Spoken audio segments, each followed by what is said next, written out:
गेल्या काही काळात अतुल सुभाषची केस असो या ज्योती मोरे यांची केस असो, या सर्व केसमुळे खरं प्रेम नावाला तरी शिल्लक आहे का असा प्रश्न सगळे विचारायला लागलेले दिसू लागलेत. शिवाय सध्याची पिढी अतिशय प्रॅक्टिकल असून कोणतेही नातं आणि लग्न संबंधित हे प्रॅक्टिकलीरित्या जगताना दिसत आहेत.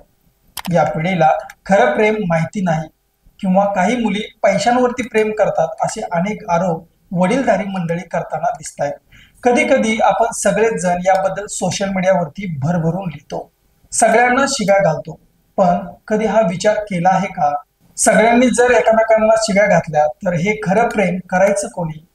शिवाय खरं प्रेम हे लांबच राहिलं, सध्याच्या काळात नवरा बायको एकमेकांशी लॉयल असतात का, हा सर्वात मोठा प्रश्न. अर्थात त्याचं उत्तर आसपास बघितलं तर आपल्याला नकारात्मक मिळतं. पण मंडळी, या सगळ्या निराशाजनक वातावरणात सुद्धा एक सही जोडपं, ज्याच्यामुळे सोशल मीडियावर काही काळात आपल्या सर्वांना खरं प्रेम काय असतं याची एक झलक दाखवली. शिवाय त्या जोडप्यामुळे सोशल मीडियावरती सगळेजण खरं प्रेम हे असं असतं असं म्हणून त्याचा उदो करत आहेत.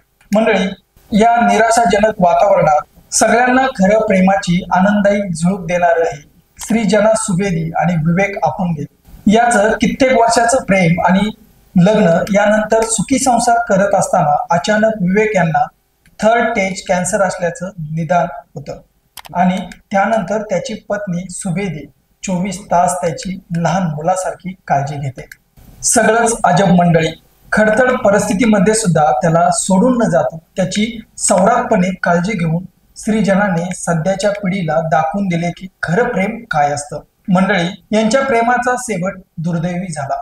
काल विवेक हे आपल्याला सोडून गेले अशी बातमी आली. सध्या सोशल मीडियावर सगळेच जण या दोघांसाठी हळहळ व्यक्त करत असून खरं प्रेम काय आहे हे श्रीजी याने दाखवून दिले. काय होती या दोघांची लव्ह स्टोरी?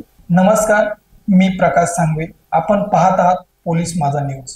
बघितलं तर कुठल्याही एका सर्वसामान्य कपलासारखी एक कपल त्याच्या असाधारण जर्नीमुळे गेल्या काही काळांपासून ते सोशल मीडियावर प्रसिद्धी होते.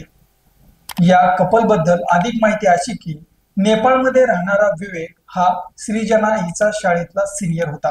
दरम्यान दोघे एकमेकांच्या प्रेमात पडले आणि तब्बल 6 वर्षाच्या रिलेशनशिप नंतर त्या दोघांनी लग्न केलं.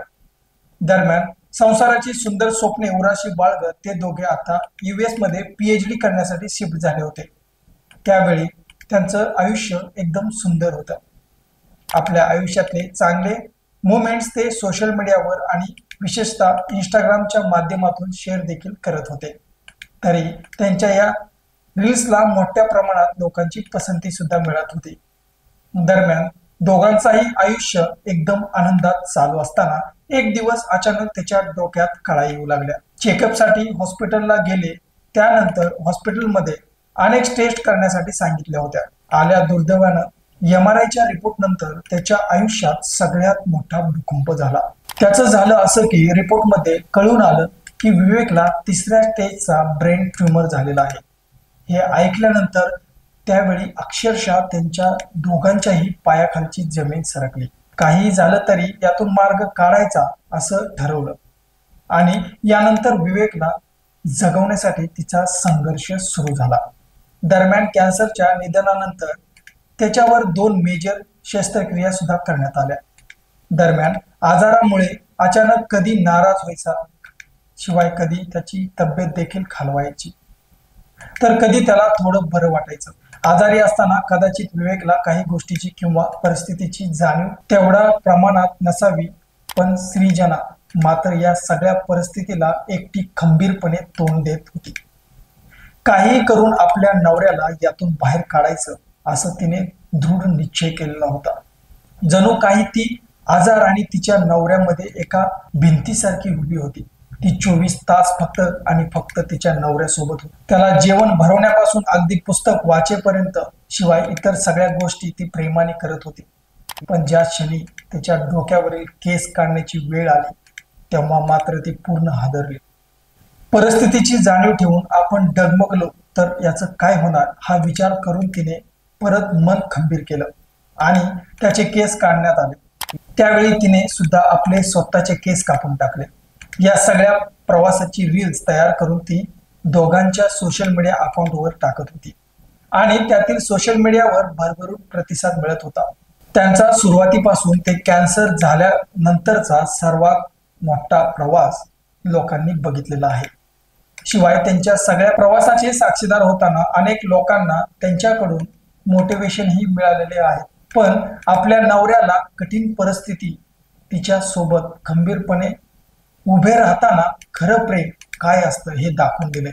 शिवाय तो प्रवास सगळ्या जगाशी शेअर करून अनेक लोकांना प्रेरणा दिली आहे.